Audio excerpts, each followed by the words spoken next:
Good afternoon to you all. My name is Stephen Sanke Aziwenji Adaku. I'm a Ghanaian. I'm an internationally certified addiction professional. I work currently with the Serene Haven Rehabilitation Center in Lugbe, Abuja here. I'm here today with my boss, the MD of Serene Haven, Mr. Brown. And then my colleague from Ghana, he's also been with me here since last year. We are working together in Serene Haven, Mr. Nii, N-I-I.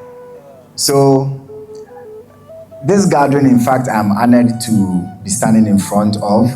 It reminds me of a story of the forest. There was a meeting in the forest where they invited all the animals with horns, and then the snail showed up.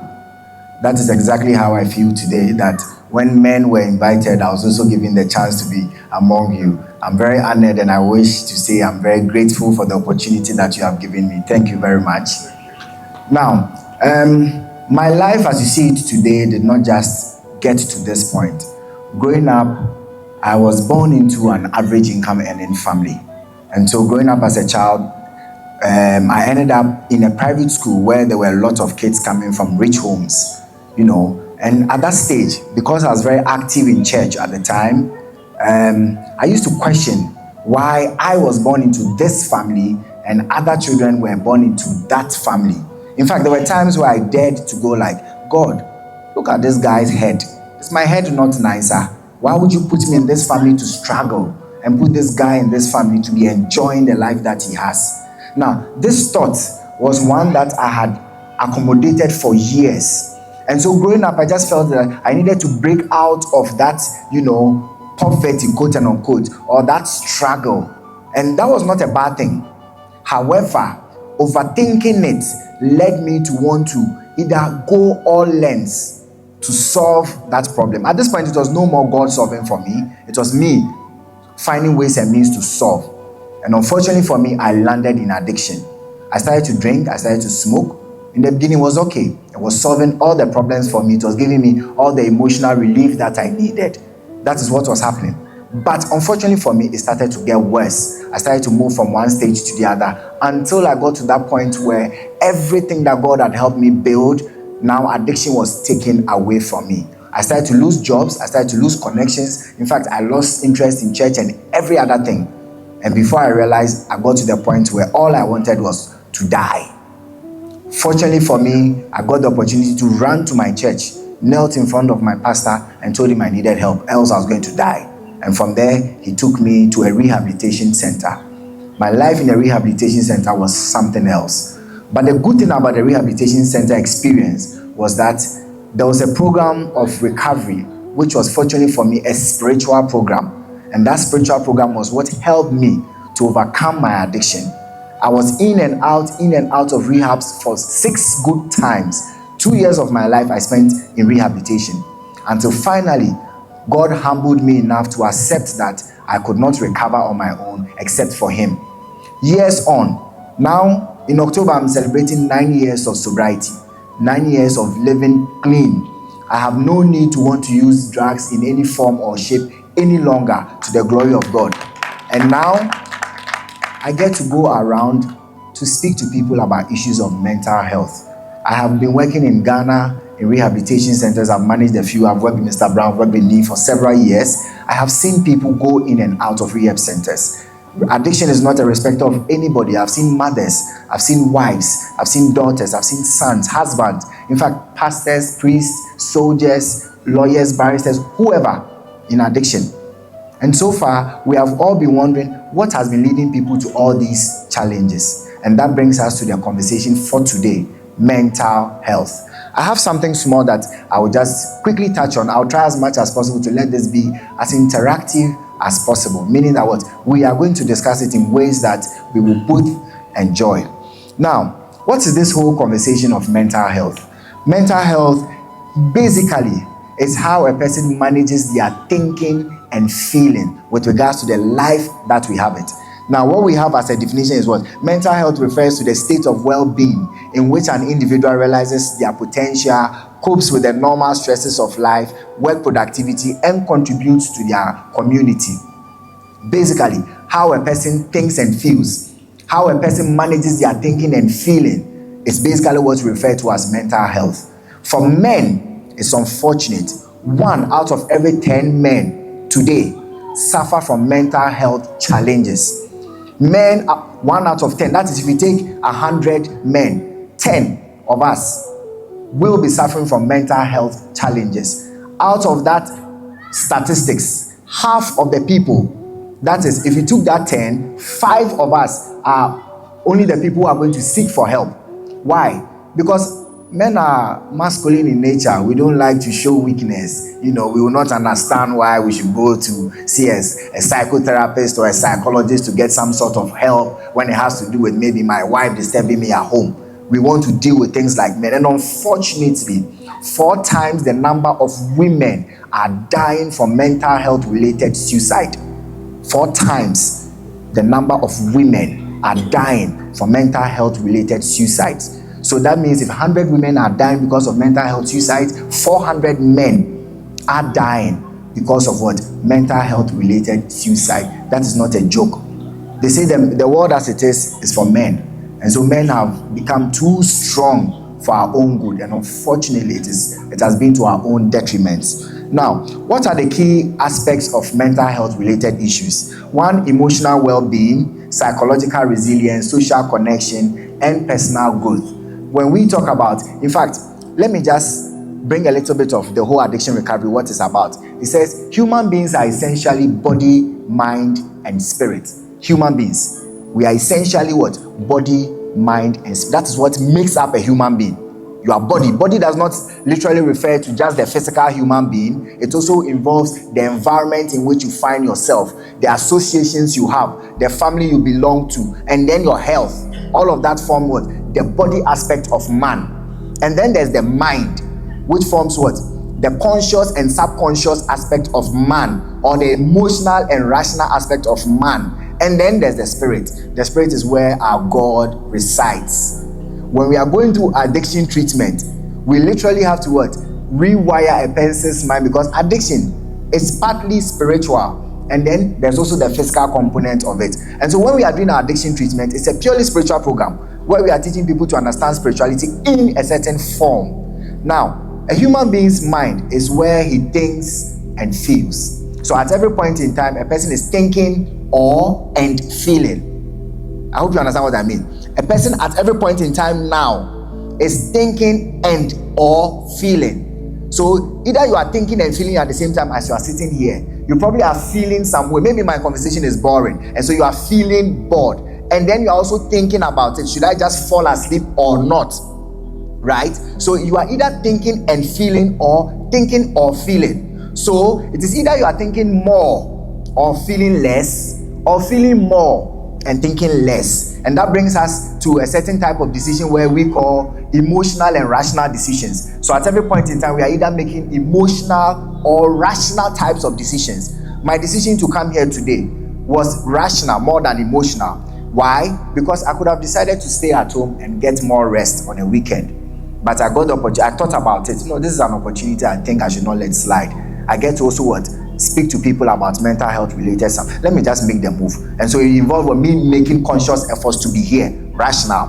However, if I started to think that, Saturday I'm tired, yesterday I was not feeling well, let me just take a little rest, and decided not to come, would have been what? More emotional. So perhaps someone is absent today from this gathering for either an emotional reason or a rational. So at every point in time, this is what is happening. Again, in this same mind, there's something we call two aspects of it: the conscious mind and the subconscious mind. The conscious mind, per the name, conscious means to be alive, to be awake, to be active. The conscious mind is that part of the mind that is responsible for conscious decisions or active decisions. For example, your decision to wear what you are wearing today out of all the clothes you had in the wardrobe was conscious. You saw a long sleeve, you saw maybe a kaftan, and you chose what you are wearing consciously. You wore the sneakers you wore consciously. Then there's the other aspect we call the subconscious mind. That subconscious is not unconscious. The difference is one is unconscious, one is subconscious. Unconscious means it is not awake. You have blacked out, you have collapsed, so to speak. But the subconscious only means what? It is less conscious. It is not as awake as the conscious mind. So if I decided to throw my phone at any of you right now, you will consciously what? Avoid it. The subconscious, on the other hand, is actually the most powerful mind. It is the part of the mind that is responsible for the quality of the life that you have. In fact, there are other men like us who are out there probably doing all sorts of things. Why have we chosen to be here? We have chosen to be here because in our subconscious mind, there's a certain quality of life that we want to have. And to do so, we need to what? Take decisions like being part of a program like this, being in a fellowship like this, so and so and so. And then that information is sent to what? The conscious mind to take decisions to match it. You understand what I'm talking about? Now, these are things that happen on a regular basis in our lifestyle. And sometimes we may tend to not take them seriously. Even in our spirituality, the mind acts like some sort of door. So if it is body, mind, and spirit, the mind acts like some sort of door to the body, to the spirit, from the body, from the spirit. I don't know if you get what I mean. That's how it acts. So just like a normal door, if you open the door wide open, meaning that what? A goat, excuse me to say, can walk from the outside into your room. So the outside becomes the physical component of man. If our minds are so porous, all sorts of thinking can walk through that mind into our spirits. In our spirits are virtues like what? Humility, love, tolerance, patience, all those things. All those spiritual virtues are in the spirit. It is where God resides. But if I allow my mind to open up and for all sorts of things to penetrate, before I'll realize, I'll have things like bitterness, resentments, fear, discontent, irritability, all those things rather in my spirit. So I could be a very powerful man of God, yet there will be fear in my spirit. You understand? And that's how the mind works. Also, if I have love in my spirit, that mind is supposed to be able to open for that love to move from my spirit and manifest into my actions. So someone could say, I love you. I truly love you. And yet we are not able to show that love to another person. It is locked up in the spirit. It has become some sort of feeling, right? Or like faith. Someone has faith in the spirit and says, I have faith. But if you watch the lifestyle, it does not depict a person of faith. It depicts a person of what? Fear. Meanwhile, faith is not just a feeling. Faith is work. Faith is taking a step, trusting that what God is going to do for me, what He says He will do for me. So it's like a little child. When we are playing, little children can go and climb, and daddy, catch me. Then they'll jump, and then trusting that what their father will catch them. That is how faith works. When we start to grow, there's no way me, Sanke, standing here today, will stand on a hill and jump and say, Mr. Brown, catch me. I'm afraid you leave me, I'll fall down. Because at that point, my faith has calculations in it. I'm thinking, hey, what is this? What is this? It is all because of the type of conscious mind that what I have now. So this is basically a connection in body, mind, spirit kind of analysis, so that we understand more and more the importance of the mind and mental health and in everything that we do. Now let me talk about stigma and cultural norms. In Ghana, where I'm coming from, for example, I noticed that people will talk about issues like suicide, and then I think issues of stigma are quite different from where we are coming from. Like in the rehabs, for example, before someone is even coming into the facility to seek help, there's already a mentality that I am too big to be in a rehab. I am too rich to be in a rehab. I am too of a man to subject myself to rehabilitation. Despite the fact that what we are gradually losing our lives, or our lives are slipping out of our hands. In addition, you begin to lose your jobs, your relationships. There's nothing like religion for you again. You start to lose interest in the basic and then begin to isolate yourself from a lot of things. But the person says, oh, I'm too big a man. So they come make the inquiries. I need the help. Okay, I'll come back tomorrow. That's all. Nobody comes back. Just because of what? The cultural and norms that are surrounding the environment. Now, let me go on again. There are things that can trigger something we call the positive mental health related issues. Number one, strong support network, like what you have here. All the time when I was seated, I was looking at men. Some of you are in fact way bigger than I am. Growing up, anytime I went to a gathering and I felt smaller than the men, then I felt intimidated. However, today we have been able to use that thinking to find better ways to cope. Meaning that being part of a strong support like this enables a certain positive type of mindset. So rather than, maybe if you had a difficulty, rather than resort to negative forms of handling them, you know that you can rely on each other as a strong support group. Growing up, we used to align ourselves with certain types of friends. I remember when we were using drugs, my parents used to normally say, stay away from your old friends, stay away from your old friends, as if it was easy. I grew up with this person. In fact, I spent over 20 years in a relationship with this other human being I call my friend. And if all of a sudden my family came to the realization that this, my friend, was bad company for me, was it going to be easy for me to just move away? The brain has a way of building all these neural pathways and forming certain patterns of behavior. And so it is not easy to just say, stop following friends, and the person automatically does it. No, it takes a lot of strategic work and effort to take that away from the person. Okay, then there's also what we call regular physical activity. People go to the gym, people involve themselves in all sorts of activities just for the sake of mental. The brain will be releasing all forms of neurotransmitters to you as and when to make you feel the way you are feeling. There's a feeling like excitement.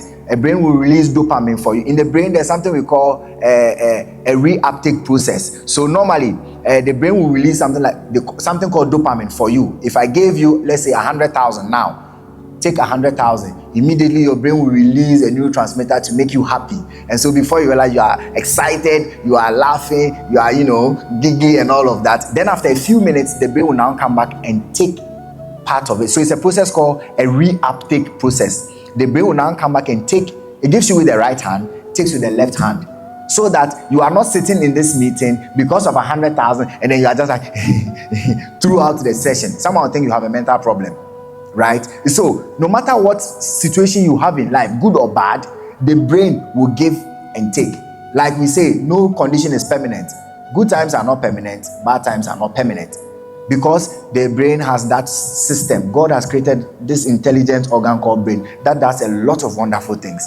And so just understanding these things are part of the ways that you can improve the mental health. Then we have a balanced diet. Eat. They say for men, we say what? The way to a man's heart is through the stomach. Food is an important aspect. There are people in rehabilitations who leave rehabs, and then one of the reasons why they would relapse was because of food or transportation. So there are women who would innocently be aligned with certain men. They leave a rehab, they are doing what they were using drugs before. Now they come out, they are doing so well, and then they'll relapse because they had no food to eat. And one man said, "Oh, come, I'll give you food." Before they realize, because of food, the person can easily relapse. We are bringing this because diet is important. Balanced diet, healthy diet, all these things are important to a person's mental health. Don't eat anything and expect to. They say you are what you eat. You are what you eat. Don't just eat anything and expect to live or have a healthy life because of anything that you are eating. Then hobbies and personal interests like this. All forms of, especially healthy hobbies, are the ones that can promote good mental health. Now let's go to a few of the negative. Financial issues. Number one. This economy has shown me and my brother here, Shege.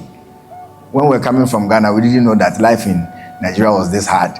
Somewhere last year, December, January this year, it was when the dollar was going up and down. And my God, there were times we prayed that we would just vanish and go back to Ghana.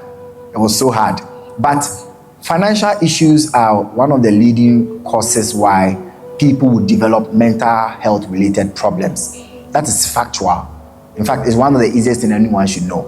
Without money, we are a certain way. With money, we are a different way. Okay, so financial issues. But when you begin to have a healthy mental health, you realize that you develop better coping skills. In fact, you even develop better management skills when it comes to money, so that you don't end up always being broke to the point where you begin to develop mental health related problems. Then we have relationship conflicts. For men, there's a data that also says that men suffer broken hearts even more than women. But in the world as it is, women think that they suffer more in broken hearts than men, because we are mostly like coconut, hard on the surface but soft on the inside. So we just take and take and take before we realize one day we break down because of all from there are men that are dealing with a lot of relationship issues, but you do not hear of them as much as you hear of that of the women. And so these are things that lead to all of that: unemployment, job-related stress, substance use, trauma experience from childhood, or trauma experience from any event. Okay, now what are some of the signs of poor mental health related issues? Persistent feelings of sadness.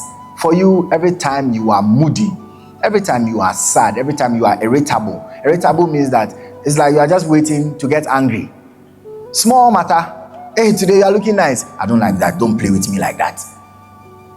These are signs that you may be developing. When we talk about signs in health, basically, we always hear things called signs and symptoms. Signs and symptoms. Signs are the things that we see to understand that maybe someone is not well. So if you look at me and I'm looking pale, or my eyes are looking yellowish, or maybe I'm developing some form of acne on my face, you can easily suspect that, oh, I think you are not feeling well. Or you touch me and my temperature is very hot, you can tell me, no, you are not feeling well. It's a sign. Okay, so similarly, even in our spirit, there are signs and symptoms of spiritual illnesses. Okay, but in the mind, when a person is moody, always sad, always irritable, then it's a sign that the person may be developing what? A mental health related problem. In the spirit, let me just chip in this. In the spirit, one of the ways that we know in our program that a person is sick in their spirit is when they have fear, resentments, guilt or remorse or self-pity in abundance. You have a spiritual illness. If not, how do you know that you are spiritually fit or you are spiritually sick at any point in time? So if today I was so much of faith, what happened, and then tomorrow I see a little problem and I'm in despair, because at that point the fear is too much in my spirit. Those are some of the things that we use in our program to identify when we are spiritually sick or not. Then I'll talk about, I mentioned how substance use or addictions. Now I want to talk about addictions now. There are basically two forms of addictions. There's the substance addictions, and then there's the behavior addictions. Substance to addictions are where you see someone smoking, drinking alcohol, using sometimes psychoactive substances. Some of the medication that we take perhaps could be medication that were given to us by a doctor. Maybe I had a severe pain somewhere after a surgery. The doctor decides, let me give you a little bit of tramadol, or let me give you a little bit of maybe morphine or pethidine. Take this to help the pain. And then before you realize, the relief we get from the drug causes us to be dependent on the drug. Sometimes it is not because, excuse me to say, you are morally bankrupt or you are not coming from a spiritual, but addiction in fact is not a respect of person. It doesn't mean you don't know God. That's not what it means. Sometimes some of these drugs are very powerful, and part of the reason why you be addicted to it is because of the type of drugs they are. Two people can be drinking alcohol. One can be hooked to it, another person may not be hooked to it. But the fact that someone is addicted to something, sometimes ask about what substance it is. If you know someone who is maybe addicted to cocaine or heroin, don't see it and think that, why would you just stop it? No. Heroin is a very, very potent drug. It is not like drinking alcohol. For alcohol, you can drink it recreationally for years before you even start developing addiction-related problems. But for morphine and those other opioids, you cannot play with them. Once they go into your system, they can cause you to be addicted. And now there are a lot of recreational drugs. Even the marijuana. You hear of the colos and all of these. Our sons and brothers are smoking them. Colos is a type of marijuana that is laced with all sorts of things. We've been running a few tests on them to see exactly what are found in those colos. You hear colos, someone smokes and they are behaving crazy. In fact, marijuana in itself also has a higher level of addiction as compared to alcohol. So addiction to substances are these types. Then there's addiction to behaviors: sex, masturbation, gambling. Now there's a new form of addiction they call addiction to technology, so just a few days ago, some of my colleagues at work said, oh, there's a new game in town. they want to download on my phone. I'll make money. And every day, what they do is they taught me that every day when I wake up, I should be doing this. I don't know, maybe some of you are very aware. You just be doing like this, and you'll be getting money. And you see some of my friends from morning to evening, you are talking to them and they are doing this. Because you are supposed to apparently be touching some things and you'll be getting some coins and it will make some money, right? People have become hooked to this. People have become addicted to social media. People have become addicted to their phones in general. Say I want to charge my phone for 20 minutes. It's impossible.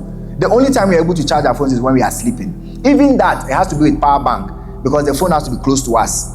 There's no way we can allow our phones to be away from us for even 20 minutes. It's impossible. And we are not even aware because it's a very subtle form of addiction.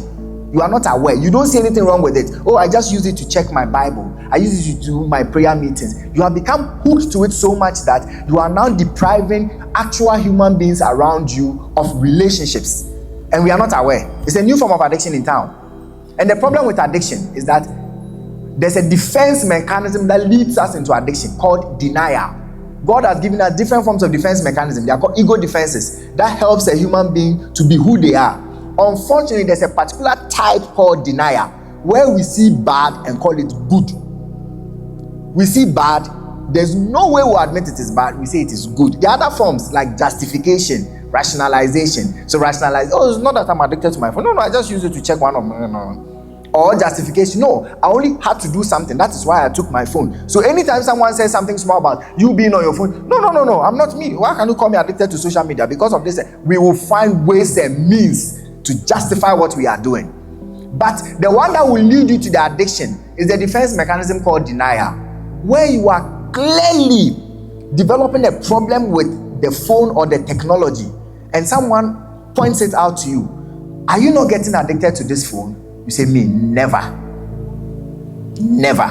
Or don't you think of late you are drinking too much? Me, never. That is what will lead you to addiction. And the same thing that led most of us into our addictions. We saw red and called it black. We saw truth and called it lies, and vice versa. You understand? Then, how do we come out of all of these addiction-related issues? In fact, one of the things that lead to even behavior and substance addictions, or one of the reasons why we are not able to desist from substance addictions and behavior addictions, is something we call withdrawals. Withdrawals could be physical and psychological.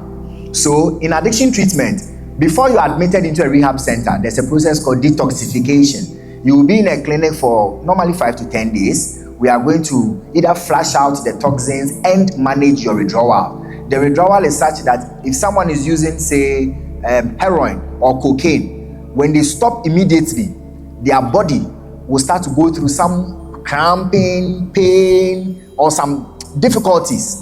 So if someone is drinking alcohol, there are instances where people were heavily addicted to alcohol, and then you may have advised them, maybe they came to church, and then we advised them, we prayed for them and told them to stop, and they genuinely wanted to stop drinking. They got home and vowed that, you know what, I'm never going to drink alcohol again. A few weeks after, they died. They died because as part of that alcohol's problem, the person may have developed other conditions you were not aware. And so it's like driving 150 or 100 on a highway, and then you decide to stop and you step at one's brake, your car will somersault. So when your body you decide that you want to stop and you stop immediately, sometimes your car will somersault or your body will somersault. So people come there, you are doing detoxification, and then during detox you realize that they have other conditions like malaria, typhoid. Someone had malaria for years. It wasn't showing up because of the volume of alcohol always in their body. So it doesn't show up. The day you flush it out, they will now be seeing malaria plus in their system. Sometimes all forms of ulcers.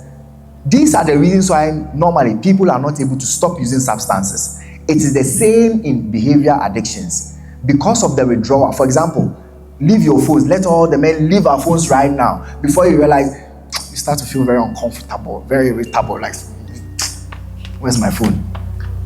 You'll be hearing all sorts of voices.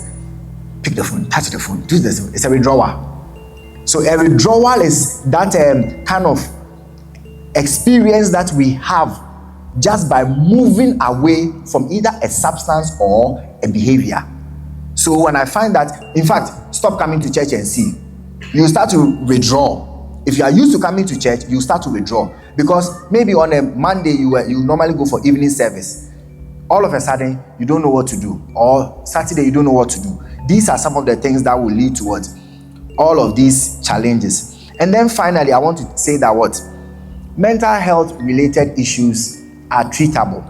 Like I said earlier about stigma. Stigma is one of the main reasons why men, for that matter, do not get treated for mental health related issues or addictions. Addiction or mental health related problems are treatable. I am an evidence of that. In fact, my colleagues here, me, myself, and Mr. Brown. Mr. Brown was in Ghana several years ago for his own treatment too. That is how we met, and that's how we are here today. Please and please again, whether it is you or a loved one, whether it is you or a family member, I want to say that as part of, we will give flyers to you later on when we are about to leave, but try and get help for people that are suffering from mental health related problems, whether it is depression, anxiety, addictions, or whatever. They are treatable, and the earlier you get treated for them, the better. In fact, the conversation around mental health and addiction is a broad one, but because of time, I'll leave it here. Maybe give the opportunity for one or two people to ask me one or two questions, and then we can move on. Thank you very much. Rachel, I just learned that we can manage it spiritually too, because if we understand that things happen in the spirit before the physical, it changes how we see things. I just wanted you to speak further more on that. Just enlighten me more on how we can manage mental health. Thank you very much. Okay, I think fundamentally what I would say is speak up. Knowing how to ask for help is important to managing mental health. Okay, in fact, who you speak to is also very important. Sometimes as men, we end up speaking to other stronger men who might give us one or two words that will rather cause us to conceal the problem, and then we never speak up at all. But if you really genuinely speak to someone whom you think can understand what you are going through, that's the first step, exposing the problem. So for lack of time, that's what I'm talking about, speaking up. Don't just speak to other stronger men. Okay, if you had a marriage issue or whatever, if you found, my own brother had a marital issue and his friend told him, if it was me, I'll leave my wife. If you speak to men like that, you may never really recover from mental health related problems. So asking for help, knowing when to ask for help and how to ask for help is the fundamental thing that I'll say. The rest are just other coping mechanisms. Like coming to church is a coping mechanism, changing your friends is a coping mechanism. But if it's a deep-rooted problem, I would really recommend that you seek professional help. Seek professional help, then you can take it strategically. I want you to elaborate on resilience. How do you get to the point of resilience? Okay, so resilience as a word in itself means that having that energy to go the extra mile. I think that men naturally are at an advantage when it comes to resilience. We are very strong people, strong-willed people, so much that even we are not able to sell our problems, okay? But resilience could be used positively and negatively, similar to any other type of emotion. Anger can be used positively or negatively. Love positively, like all these things. So you could use resilience positively to your advantage. Like positive resilience or positive use of resilience could prevent suicide, could prevent certain poor decisions or certain poor coping mechanisms. However, negative use of resilience could mean you will just be swallowing and bottling up for as long and then develop another form of challenge with it. Impossible. You are thinking of an issue. This issue goes into your subconscious and start thinking for itself. You are now you're no more under control to stop thinking. What do you call that? And how can you stop it? I said the mind is like a doorway, okay, to and fro. So something could happen. Maybe my goal today was to come and deliver a good conversation. Then something embarrassing happens to me now, okay? And if I'm not careful, it will find its way in my subconscious mind and stay there too long. and then begin to influence other thoughts. So moving forward, if anybody should invite me to another program like this, I may now be overly conscious, okay, or overly fearful to take the opportunity up. Is it possible that it will start thinking on its own? Yes, it is possible. If you have ever experienced depression, or you know someone who has experienced depression, in fact, these type of thoughts, it's as if they have a mind of their own, or they have a life on their own. You can easily see someone who is depressed and then will generalize it and say, why are you depressed? Forget about everything. Depression doesn't work like that. You lose control of the thoughts. Your brain will just, on its own, be going places you don't want it to go. Similar with anxiety. So is it possible that the brain will be doing this? Yes, it is very possible. But in that case, you need real help. Medications sometimes are used to sometimes change the brain's chemicals to facilitate the healing process. However, therapy can also help.